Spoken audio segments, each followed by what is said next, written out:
Iglesia, muy buenas noches, iglesia. ¿Cuántos están alegres hoy? ¿Cuántos disfrutan de la presencia de Jesús? Vamos a darle un aplauso a la presencia de nuestro buen Dios. A Él sea la gloria, la honra. Hoy hay algo que nos debe confrontar con amor, y es que no puede ser que la fe más atrevida, la fe más constante, la fe más apasionada sea la de muchas personas en el mundo, mientras que muchos de nosotros la fe se ve como fría, como lejana, como perdida. No puede ser que aquellas personas que tienen su fe depositada en las riquezas, en la suerte, en el horóscopo, en la superstición, en ídolos o en energías, sean aquellas que muestren más buena actitud, como más ser más avivados. Nosotros necesitamos tener una fe que muestre el Dios vivo en el cual creemos, el Dios que salva, el Dios firme, el Dios que cumple su palabra, el Dios que vive y reina y que su autoridad está por encima de toda autoridad. Nuestra fe debería verse mucho más, debería ser mucho más notoria. Y hoy vamos a hablar una enseñanza que se titula 5 marcas de una fe sorprendente. 5 marcas de una fe sorprendente. Y el texto base se encuentra en el Evangelio de Mateo, capítulo 8, del versículo 5 al 13, y nos habla de la fe de una persona del mundo, de la fe de un centurión romano. Precisamente no habla de una fe de un judío, sino habla de la fe de un gentil, de un centurión romano. Dice el versículo 5 al 13 que cuando Jesús regresó a Capernaum, un oficial romano se le acercó y le rogó: Señor, mi joven siervo está en cama, paralizado y con terribles dolores. Iré a sanarlo, dijo Jesús. Señor, dijo el oficial, no soy digno de que entres en mi casa. Tan solo pronuncia la palabra desde donde estás y mi siervo se sanará. Lo sé porque estoy bajo autoridad sobre mis oficiales. Solo tengo que decir, vayan y ellos van, o vengan y ellos vienen. Y si le digo a mis esclavos, hagan esto, lo hacen. Al oírlo, Jesús quedó asombrado. Se dirigió a los que lo seguían y dijo: les digo la verdad, no he visto una fe como esta en todo Israel. Y les digo que muchos gentiles vendrán de todas partes del mundo, del oriente y del occidente, y se sentarán con Abraham, Isaac y Jacob en la fiesta del reino del cielo. Pero muchos israelitas, para quienes se le preparó el reino, serán arrojados a la oscuridad de afuera, donde habrá llanto y rechinar de dientes. Entonces Jesús le dijo al oficial romano: vuelve a tu casa, debido a que creíste, ha sucedido. Y el joven siervo quedó sanado, o quedó sano en esa misma hora.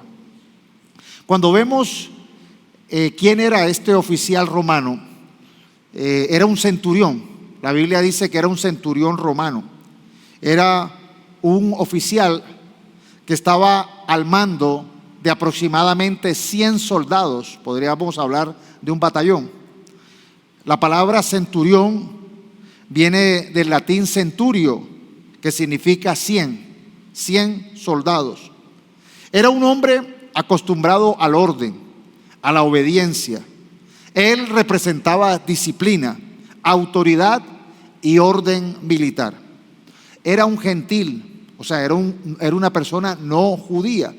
Era un extranjero para el pueblo de Israel. Y sin embargo, este hombre mostró una fe tan sorprendente, tan maravillosa, que Jesús dijo que no había encontrado una fe igual, que esa era la fe más grande que había por encima de todo Israel. El Evangelio de Lucas en el capítulo 7 nos da más temas, o nos da más luces acerca de esta historia. Dice Lucas 7, del versículo 3 al 5, que cuando el oficial, este centurión, oyó hablar de Jesús, envió a unos respetados ancianos judíos a pedirle que fueran a sanar a su esclavo. De todo corazón le suplicaron a Jesús que ayudara al hombre. Le dijeron: si alguien merece tu ayuda, es él, pues ama al pueblo judío y hasta construyó una sinagoga para nosotros. Vemos características adicionales que nos habla el Evangelio de Lucas. Era una persona que, aunque el siervo era un esclavo, se ve que este siervo era útil, él amaba a su siervo. Los ancianos judíos hablaban muy bien de él. Él había ayudado a construir una sinagoga y él pues obviamente tenía muy buen testimonio, y estos ancianos, estos hombres judíos respetables, daban testimonio bueno de este oficial romano. Y esto revela que no solamente era una persona que tenía autoridad por su rango, sino que tenía una nobleza interna que era reconocida y era una característica muy notoria entre el pueblo de Israel. Los evangelios nos enseñan, Mateo resalta la fe. Mateo enfoca esa autoridad de Jesús y esa grandeza de la fe del centurión romano, mientras que Lucas está resaltando el carácter. Lucas muestra mucho más la generosidad, la buena reputación, la actitud que tenía de ser generoso con los judíos. Y aquí vemos que la fe, cuando es una fe verdadera, no solo habla bonito en los momentos de crisis, sino que también da buen testimonio en la vida diaria. Por eso hoy vamos a encontrar estas 5 marcas que nos muestra una fe que sorprende, una fe maravillosa, una fe que realmente vale la pena que nosotros tomemos estos 5 rasgos, estas 5 características, para que podamos fortalecer la fe y para que podamos tener una fe como la de este centurión romano, que es ejemplo, porque es una fe que Jesús puso por encima de todo Israel. Primera característica o marca de una fe que sorprende es esa fe que intercede por otros. ¿Sabes cuál es la señal que identifica una fe madura? Es esa característica de una fe que no solamente es para beneficio personal.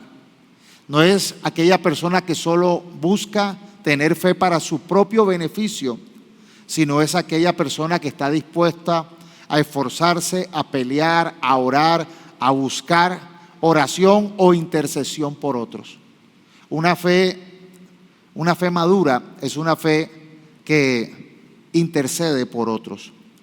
Dice que el versículo 1, que cuando Jesús llegó a Capernaum, se le acercó este centurión romano, este hombre con la autoridad para manejar 100 soldados romanos, un hombre acostumbrado a dar órdenes, un hombre acostumbrado a que todo el mundo le haga caso, un hombre acostumbrado a intimidar.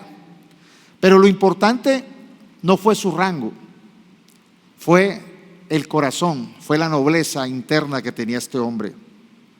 Él vino diciendo: Señor, ayuda a mi siervo. Él no se acercó: Señor, ayúdame a mí. Él vino diciendo: mi siervo está en cama, está paralizado y sufriendo terriblemente. Dice el versículo 6: Señor, mi joven siervo está en cama, paralizado y con terribles dolores. Ese centurión romano no vino por sí mismo, vino por otro, y de pronto por alguien que en el rango de autoridad era de pronto el más bajito, un siervo. La palabra griega es doulos, un esclavo.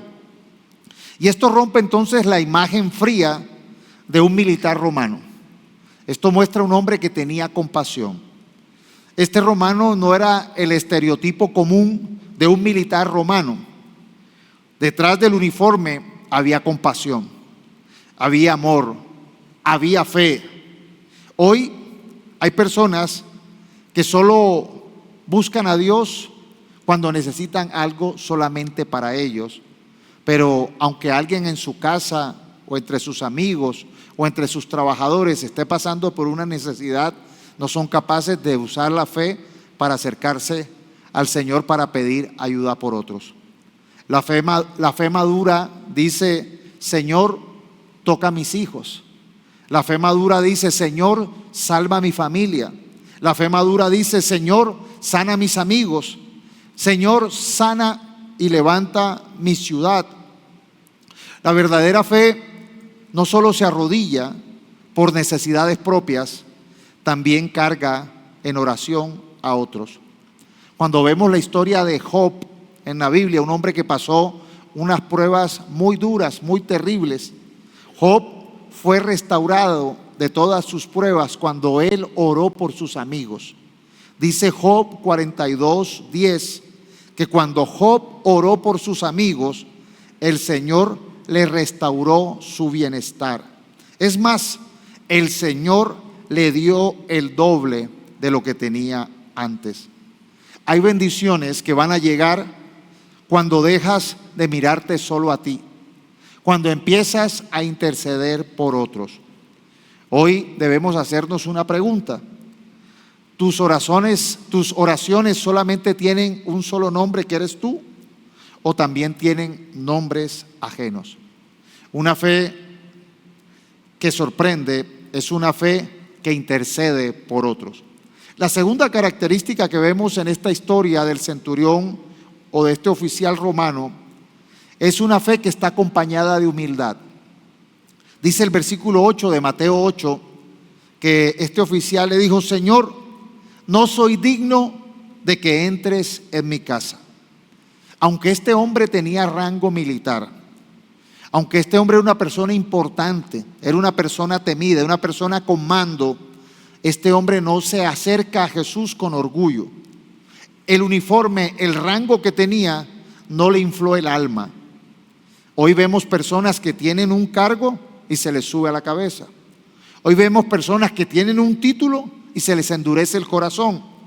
Hoy vemos personas que tienen rango y creen que no necesitan a nadie. Pero este oficial romano nos enseña otra clase de grandeza. Aunque era un hombre de autoridad, era un comandante sobre 100 soldados, acostumbrado a mandar y a que le hicieran caso. Este hombre, cuando estuvo enfrente de Jesús, no llegó presumiendo su uniforme, no llegó mostrando sus cargos, sus medallas, no llegó diciendo: ¿sabes quién soy yo? Llegó diciendo: Señor, no soy digno de que entres en mi casa. Qué poderosa escena, qué poderosa escena. El hombre que muchos honraban estaba reconociendo delante de Cristo que necesitaba de él con humildad. Porque la verdadera fe no camina nunca tomada de la mano del orgullo, de la arrogancia, de la soberbia, de la altivez. La fe genuina va siempre acompañada de humildad. Hay gente que tiene posición, pero perdió sencillez. Hay gente que tiene poder, pero perdió sensibilidad. Hay gente que tiene éxito, pero perdió reverencia. Este oficial romano entendió algo muy profundo. Su rango solo le servía ante los hombres, pero no delante de Dios. Delante de Dios solo necesitamos humildad y gracia. Humildad y gracia. La humildad nunca te va a hacer menos, te coloca en posición correcta para recibir más. Por eso nosotros necesitamos entender lo que dijo Jesús: aprendan de mí que soy manso y humilde. Déjense guiar. El Señor es manso y humilde. Hay una analogía con las espigas de trigo, y la diferencia de las espigas de trigo a la cizaña es que muchas veces son parecidas, son igualitas, pero el trigo, cuando crece y ya desarrolla la espiga del trigo pesa y baja, se inclina. Mientras que la espiga de la cizaña, aunque es igualita, no pesa nada, no tiene peso, no tiene fruto, queda erguida. El fruto nos hace muchas veces ser humildes. Por eso la carta de Santiago, capítulo 4, versículo 6, dice: Dios resiste a los soberbios, Dios resiste a los orgullosos y da gracia a los humildes. Hay muchos textos en la Biblia que muestran que Dios al orgulloso lo tiene lejos, pero que la comunión cercana, íntima, es con los humildes. Por eso a veces la bendición tarda, no por falta de poder, sino por exceso de ego, de orgullo, de altivez. La pregunta que debemos hacernos hoy para interiorizar esta enseñanza es si el éxito que tenemos nos acerca a Dios o nos infla el ego. Hay personas que el orgullo es el que lo domina, y cuando el orgullo habla y domina, Dios guarda distancia. Pero cuando la persona está guiada por la humildad, que se arrodilla, el cielo responde. Por eso dice la Escritura que al que se humilla será exaltado. No al que lo humilla, al que se humilla, al que voluntariamente tiene una actitud de humildad, tiene una actitud de correcta delante de Dios. Esta fue una de las características sorprendentes de este centurión romano. Era una fe, segundo, que venía acompañada de humildad. La primera, una fe que intercede por otros, y la segunda característica, una fe acompañada de humildad. La tercera, una fe que cree en la palabra de Dios. Nosotros aquí decimos: yo soy lo que su palabra dice que soy. Yo tengo lo que su palabra dice que tengo, y yo alcanzaré lo que su palabra dice que alcanzaré, porque lo más importante que tenemos es su palabra. Este centurión entendía el poder de la palabra. Hay personas que solo creen si ven algo espectacular, solo creen si ven algo grande, solo creen si sienten escalofríos, si se le paran los pelos, solo creen si ocurre algo espectacular, solo creen si todo parece impresionante. Pero este centurión tenía otro nivel de fe. Aunque no era una persona letrada, docta en la Escritura, aunque no era una persona religiosa, esta persona tenía un nivel de fe muy grande. Le dijo a Jesús en el versículo 8: tan solo pronuncia la palabra desde donde estás y mi siervo sanará. Él no pidió espectáculo, él no exigió pruebas, él no pidió la presencia física de Jesús. Él sabía que una palabra de Jesús era suficiente, bastaba. Él entendía algo muy poderoso, que cuando Dios habla, la distancia no importa, que cuando Dios habla, la enfermedad obedece, que cuando Dios habla, lo imposible retrocede. Su confianza no estaba en el escenario, estaba en la palabra de Jesús. Hay gente que dice ser cristiana, hay gente que dice ser religiosa, pero está esperando movimientos gigantescos, y Dios muchas veces lo cambia todo con una sola palabra, con una sola frase. Una palabra de Dios puede sanar cualquier enfermedad.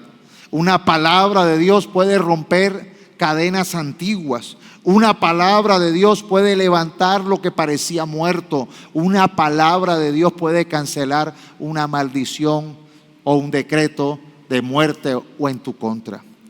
Por eso necesitamos preguntarnos qué es lo que estamos esperando. Hay mucha gente esperando un espectáculo. Hay gente que está esperando ser muy sensorial, mucho show. Pero ¿estás buscando espectáculo o estás creyendo en su palabra? Cielo y tierra pasará, pero su palabra permanece. Por eso el fundamento número uno que debe estar en nosotros y en esta iglesia es valorar su palabra. Yo soy, yo tengo, yo alcanzaré. Lo que está en su palabra lo creo, porque lo dice el Señor. Las promesas que están aquí no son palabras vacías. No tenemos la fe puesta en los mitos y leyendas del mundo, sino en la palabra. No le añadimos ni le quitamos, porque es la palabra de Dios. Cuando Dios habla, lo cerrado se abre, lo seco florece, lo imposible se rinde. Por eso Romanos 10:17 Dice, así que la fe viene como resultado de oír el mensaje, y el mensaje que se oye es la palabra de Cristo. Es la palabra de Cristo. De allí viene la fe. Jesús es el iniciador y perfeccionador de nuestra fe. Y no es una fe que viene de nuestra mente, no es una fe que viene de nuestra suposición, no es una fe que viene de mitos y leyendas, no es una fe que viene de cualquier lado. Es una fe que viene, que nace de su palabra, de lo que dijo Cristo. Y por eso nosotros creemos. Hay personas que siguen creyendo más en las circunstancias, en el diagnóstico, en el rumor o en el miedo, que en la palabra de Dios. Y podemos pensar que la fe es como una llave pequeña. Una llave pequeña, el tamaño de la llave no muestra. A veces hay llaves pequeñas que abren puertas muy grandes. Por eso la palabra de Dios puede parecer a veces sencilla, puede parecer muchas veces simple, pero tiene el poder de abrir temporadas de bendición, y también tiene el poder de cerrar maldiciones y de cerrar planes de destrucción y de muerte. Lo que años de esfuerzo no logran, una palabra de Dios lo puede desbaratar en un instante. Por esto este hombre, que era un hombre de autoridad y de poder, conocía el poder de la palabra, el poder de dar una orden. Y cuando Dios ordena, cuando es Dios el que dice, vemos que las cosas suceden y pasan. Pero hay que tener fe basada en la palabra del Señor. Entonces, la tercera característica de este centurión es que tenía una fe basada en la palabra de Dios. Cuarta característica, una fe que reconocía la autoridad de Jesús. Dice el versículo 8-9, lo sé porque yo estoy bajo autoridad de mis oficiales superiores y tengo autoridad sobre mis soldados, sobre mis inferiores. Solo tengo que decir vayan y ellos van, o vengan y ellos vienen. Y si le digo a mis esclavos hagan esto, lo hacen. El centurión entendía algo muy claro, algo muy cotidiano en su normalidad, en su mundo militar. Él entendía lo que es la cadena de mando. Si una orden militar tiene el poder de mover soldados, de hacer que la gente haga caso, ¿cuánto más poder tiene la palabra de Cristo, que tiene la capacidad de mover los cielos y la tierra? Él lo entendía. El poder militar es un poder de dar órdenes y de cumplirse. ¿Cuánto más tiene el poder y la autoridad de Cristo? Muchos quieren promesas, muchos quieren recibir las bendiciones del Señor, pero no están dispuestas ni dispuestos a someterse al señorío de Cristo. La fe fuerte, la fe sorprendente empieza cuando dejamos de dirigirlo todo nosotros, de que se haga a nuestra manera, y nos subordinamos y nos sometemos a hágase tu voluntad, la cual entendemos es buena, es agradable y es perfecta. Hay personas que quieren resultado, que quieren poder, que quieren respaldo, pero desprecian la autoridad, desprecian la corrección, desprecian el orden dado por Dios. Este centurión, este oficial romano entendía que la autoridad verdadera viene como resultado de la obediencia. Quien nunca aprende a someterse, difícilmente sabrá liderar correctamente. Aquel que tiene problemas con la autoridad, aquel que no sabe obedecer, difícilmente será un buen jefe, difícilmente será un líder. Este líder romano reconocía que si una estructura funcionaba correctamente por medio de la autoridad, cuánto más el reino de Dios funciona por autoridad. Por eso él creyó que era suficiente, que bastaba con solo una palabra de Cristo para sanar a su siervo. Él no necesitaba más, no necesitaba señales externas. Él entendía el peso de una orden legítima. Por eso en la vida cotidiana necesitamos entender la importancia de la autoridad. El hijo que honra la autoridad de sus padres aprende sabiduría, aprende a tomar buenas decisiones. El empleado que respeta la autoridad va a crecer en confianza, va a ser una persona útil, va a ser una persona que va a crecer. El creyente que se someta a Dios va a caminar en cobertura, pero aquel que rechaza toda autoridad va a terminar siendo gobernado por el orgullo, y sabemos quién es el padre del orgullo: Satanás y sus demonios. Por eso Romanos 13, versículo 1 al 2 dice: todos debemos someternos a las autoridades, pues no hay autoridad que no venga de Dios. Las autoridades que hay han sido establecidas por Dios. Por lo tanto, aquel que se opone a la autoridad en realidad se opone a lo establecido por Dios, y los que se oponen acarrean condenación sobre ellos mismos.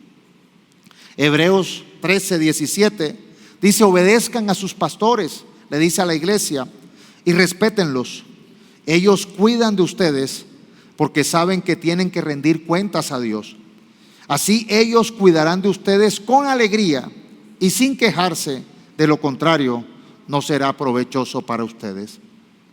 La pregunta que debemos hacernos es si Jesús es nuestro Señor, nuestro Rey, o es un consejero ocasional, o es el Señor Rey al cual nos subordinamos y el cual dirige nuestra vida. Porque hay gente que solamente se acerca a Jesús como un consejero, como una ayuda, como una llanta de repuesto, y eso no es una verdadera fe. Una fe es aquella que se subordina y se somete al gobierno y al reino de Cristo. Ha venido el reino de Dios y Cristo es nuestro Rey. Es allí donde nosotros necesitamos tomar la decisión de que sea Jesús nuestro único Rey, nuestro único Salvador, nuestro único Señor, al cual nos subordinamos y el cual nos permite estar en ese gran reino. Es una fe que aprende de autoridad. Es una fe que entiende el poder de la autoridad. Lo quinto es una fe que sorprende al cielo. Esta fe, estas 4 características van a desarrollar una fe que sorprende a Jesús. Una fe que nos hace pertenecer al reino de los cielos. Dice el versículo 10 al 12 que al oír Jesús a este oficial romano, quedó asombrado, maravillado. Y no significa que quedó asombrado porque lo sorprendió, porque él de pronto no entendía. Wow, no, es una sorpresa bonita, es una sorpresa de admiración, de una admiración pública. Jesús destacó la fe de este oficial romano como un ejemplo para todos. Dice: Jesús quedó asombrado, se dirigió a los que lo seguían y les dijo: les digo la verdad, no he visto una fe como esta de este centurión romano en toda Israel. Y les digo que muchos gentiles vendrán de todas partes del mundo, del oriente, del occidente, y se sentarán con Abraham, Isaac y Jacob en la fiesta del reino del cielo. Pero muchos, oiga bien, israelitas, para quienes se le preparó el reino, serán arrojados a la oscuridad de afuera, donde habrá llanto y rechinar de dientes. Qué fuerte, ¿verdad? Gente con Biblia, gente con enseñanza, los judíos, gente con tradición, gente con templo, dudaban de Jesús, lo menospreciaban. Este es el hijo del carpinterucho ese. Pero un extranjero romano creyó de una manera que no tenía duda de a quién le estaba hablando. Cuando Jesús vio la fe de este centurión romano, se maravilló porque él sí entendía lo que muchos religiosos no entendían. No se entra en el reino de los cielos por herencia. No se entra en el reino de los cielos por tradición. No se entra en el reino de los cielos por algún apellido espiritual. Es que nosotros somos hijos de Abraham. No, Señor, por eso no van a entrar, sino por la fe verdadera en Cristo. Por eso Jesús dijo que muchos vendrán del oriente, del occidente, muchos gentiles no judíos, y se sentarán con Abraham, con Isaac y con Jacob en el reino. Es decir, personas de todas las naciones entrarán por creer en Jesús. Esa es la llave que nos hace entrar al reino de los cielos. Mientras algunos creían, y algunos todavía creen, que por ser descendientes de Abraham van a entrar, Jesús dice: no, Señor, ustedes no van a entrar. Quedarán afuera por rechazar al Mesías, por rechazar a Jesús. ¿Sabes? Hay gente que cree que los judíos son judíos y que no, es que son judíos los judíos. No, la sangre de Abraham no salva. Es la sangre de Jesús la que salva. La religión externa no abre puertas. Es la confianza en Cristo la que nos abre la puerta a la eternidad y a la vida eterna. No es cuestión de linaje, es cuestión de creer y rendirse al Rey de Reyes, al Señor de Señores, al nombre que está puesto sobre todo nombre. Hay gente que, igual que los judíos o que estos israelitas que dudaban de Jesús, pueden estar cerca de lo religioso, pero lejos de Dios. Y hay otros que pueden parecer lejos, pero por la fe entrarán en el reino de los cielos. Lo que sorprende al cielo no es el título, no es el rango, no es el linaje, no es el apellido, sino una fe genuina. Y con esto quiero cerrar una historia que vi de un niño pequeño que estaba viajando por primera vez en un avión. Ustedes saben que a los niños, cuando son pequeños, la azafata los ponen al lado de personas como responsables. Le dieron cositas para dibujar, le pusieron audífonos allí para que el niño se divirtiera en el viaje. Y cuando el avión despegó, empieza el avión a entrar en una zona de turbulencia. Todos se asustaban de ver los movimientos bruscos del avión y el niñito ahí dibujando, tranquilo. Las personas que estaban al lado del niño decían: este niño, el niñito se acomodaba, se movía y seguía dibujando. Y le preguntan los que estaban al lado del niño: oye, ¿tú no tienes miedo? ¿No te da miedo? Y dice: no tengo miedo, porque es que mi papá es el piloto, el que va manejando. El niño sabía que aunque existiera la tormenta, él tenía una confianza ciega, plena, en que era su papá el piloto. Y por eso tenía la seguridad de que ese avión iba a ser manejado por las mejores manos, por las manos de la persona en que él más confiaba, en su papá. Por eso no basta con tener años en la iglesia. Puedes estar cerca de lo santo, pero no cerca de quien dirige la iglesia, no cerca de Jesús, que es la cabeza de la iglesia. El mundo está esperando creyentes con una fe diferente, serenos en la tormenta, generosos en la escasez, esperanzados en la crisis, firmes cuando otros se rinden. Por eso necesitamos nosotros aplicar la fe en todas las áreas de nuestra vida, en nuestra familia. Que puedas creer que una palabra que da Cristo puede restaurar relaciones rotas, puede sanar, puede bendecir tu casa. Hay que tener esa fe para llevarla a la familia, para interceder por tu familia. Hay que tomar esa fe para aplicarla en la salud. No es que neguemos los procesos médicos, gracias a Dios por los médicos, por los especialistas, pero es entender que cuando ellos no pueden, Dios tiene el control, tiene la autoridad. Y por encima a veces de diagnósticos humanos está el diagnóstico divino, que convierte lo imposible en posible. En las finanzas es importante que no pongamos la palabra o la fe en lo que dicen los especialistas, en lo que muestra la escasez, sino en el Dios que provee de manera sobrenatural. Uno de los nombres de Dios en el Antiguo Testamento es Jireh, el Dios que provee cuando no hay posibilidades. En lo emocional es importante que podamos confiar en que Él da una paz que sobrepasa todo entendimiento. O sea, yo no entiendo por qué, aunque las circunstancias están bien difíciles, Dios me da una paz. Es la fe que viene de la confianza de que Dios tiene el control.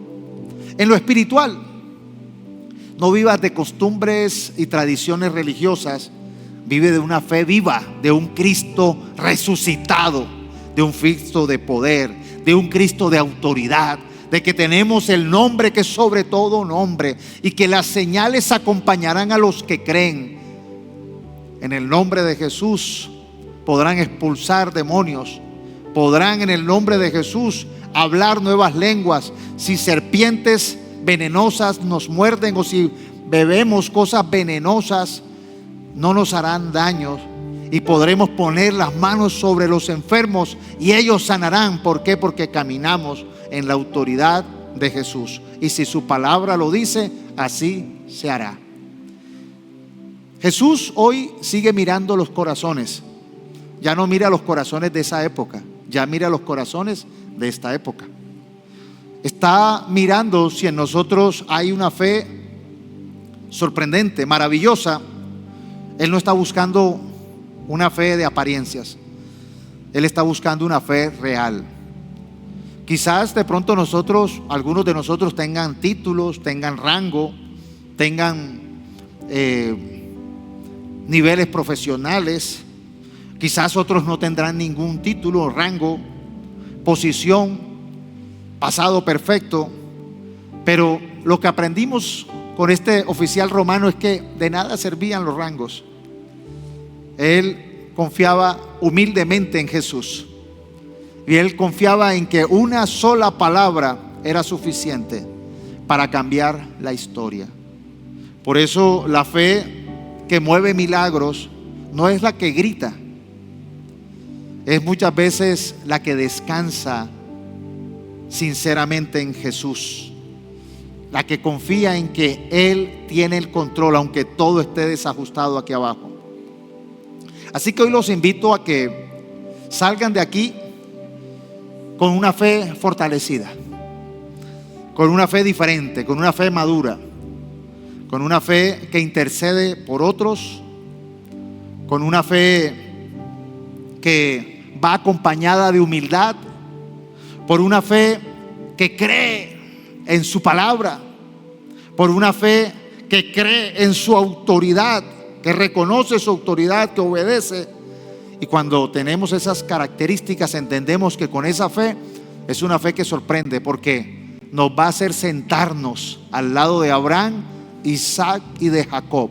Nos hace parte del reino de los cielos, sin importar si somos gentiles de occidente o de oriente.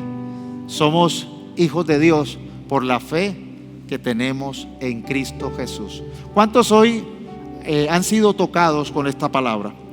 Yo les voy a invitar a aquellos que quieran pedirle al Señor que aumente su fe, que se pongan de pie y que se presenten delante del Señor en esta noche y le digan: Señor, danos una fe como ese centurión romano, dame una fe como ese oficial romano, una fe humilde, una fe segura, una fe obediente. Enséñanos a confiar en tu palabra por encima de lo visible. Sana nuestras casas, sana nuestras familias, fortalece nuestro corazón y haznos un ejemplo en medio de un mundo que está perdido, que está creyendo en cosas que no tienen sentido, en falsas expectativas, en falsos ídolos. Permítenos, Señor, mostrar que obedecemos, servimos y creemos al Dios vivo, al Dios real, creador del cielo y de la tierra, y que tenemos este evangelio que nos muestra tu amor y que podemos hacer parte de la vida eterna. Y recibe a Jesús, dice: Señor, yo te recibo como mi Señor y mi Salvador. Yo me someto y me subordino a tu voluntad en el nombre de Jesús. ¿Cuántos hoy reciben a Jesús? Levanta la mano y dice: yo recibo a Jesús y Él será mi Señor, mi Salvador por siempre. Por Él tengo entrada a ese reino de los cielos. Voy a creer como este centurión romano. Dale un aplauso al Señor y celebra su palabra.